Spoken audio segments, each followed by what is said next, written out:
ഉപതെരഞ്ഞെടുപ്പ് നടക്കുന്ന സമയമാണ്.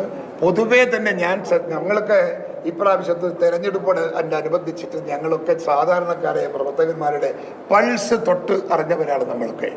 എനിക്കറിയാം, ഞാനിവിടെ പിന്നെ ചേലക്കരയിൽ ഞാൻ 4 ദിവസം ഞാൻ ചേലക്കരയിൽ ക്യാമ്പ് ചെയ്ത് വർക്ക് ചെയ്തിട്ടുണ്ട്.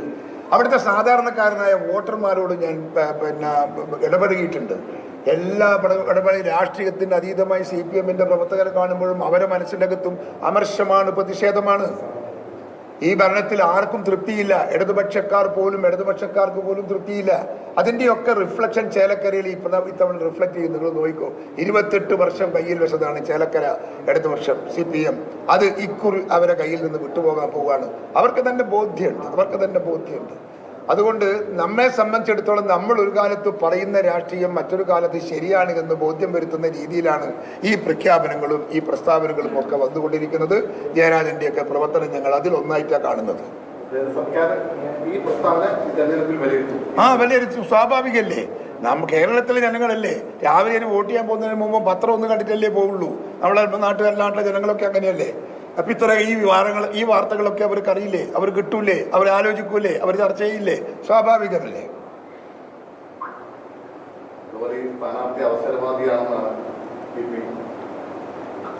ഏത് സ്ഥാനാർത്ഥി?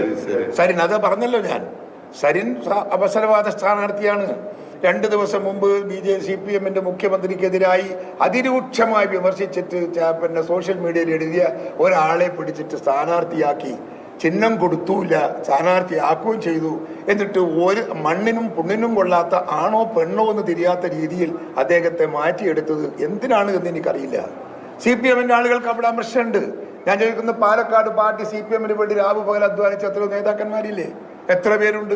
അത്രയും ആളുകളെ മനസ്സിനകത്ത് വികാരം ഉണ്ടാവില്ലേ? സ്വാഭാവികല്ലേ. ഞങ്ങളൊക്കെ ഇവിടെ ഉണ്ടായിട്ടും ഇന്നലെ വന്നവനെ കൊട്ടിക്കൊണ്ട് വന്നിട്ട് അവനെ മത്സരിപ്പിച്ചു എന്ന് പറഞ്ഞാൽ എത്ര പാർട്ടി പ്രവർത്തകന്മാർ അത് സ്വാഗതം ചെയ്യുമെന്ന് നിങ്ങൾ ഓർക്കണം. അതൊക്കെ it will reflect in this election polling. ഒരു സംശയം വേണ്ട കാര്യത്തിൽ 100% ഈ ഇലക്ഷൻ പോളിംഗിന്റെ ഇതൊക്കെ നിലനിൽക്കും. ഒരു തർക്കമില്ലാത്ത കാര്യം. ചാട്ടം BJP-യിലേക്ക് പോകാനാണ് സാധ്യത. അദ്ദേഹം BJP-യിലെ നേതാക്കന്മാരെയാണ് ഇടക്കെല്ലാം പോയി കാണുന്നത്. അദ്ദേഹം തന്നെ പറഞ്ഞിട്ടുണ്ട്, ഞാൻ കണ്ടിട്ടുണ്ട്. സത്യമല്ലേ? അദ്ദേഹം, ഞാൻ അടിച്ചേൽപ്പിക്കുന്നൊന്നുമില്ല. അദ്ദേഹം പറഞ്ഞിട്ടുണ്ട്, ഞാൻ ഇന്ന നേതാക്കന്മാരെയൊക്കെ കണ്ടിട്ടുണ്ട്. CPI-യുടെ നേതാവിനെ കണ്ടിട്ടുണ്ട് ഇന്നയാളെ, കോൺഗ്രസിന്റെ നേതാവ് ഇന്നയാളെ കണ്ടിട്ടുണ്ട് എന്നൊക്കെ അദ്ദേഹത്തിന് തുറന്നു പറഞ്ഞിട്ടുണ്ട്. ഒന്നും മറച്ചു വെച്ചിട്ടൊന്നുമില്ല. അതിൽ BJP-യുമായിട്ട് ഒരു സംസർഗം വരാനുള്ള സാധ്യതയാണ് ഞാൻ പ്രതീക്ഷിക്കുന്നത്.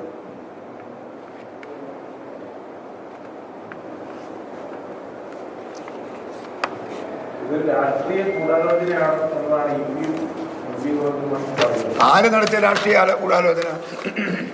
തെരഞ്ഞെടുപ്പിന്റെ ഘട്ടത്തിൽ ഇത് താൻ പറയാത്തൊരു കാര്യം, താൻ ഏൽപ്പിക്കാത്തൊരു പുസ്തകം, ഇത്തരമൊരു കണ്ടന്റ് പുറത്തു വന്നത് വലിയ ഗൂഢാലോചന. അതിൽ നിയമ നടപടി സ്വീകരിക്കുന്നു.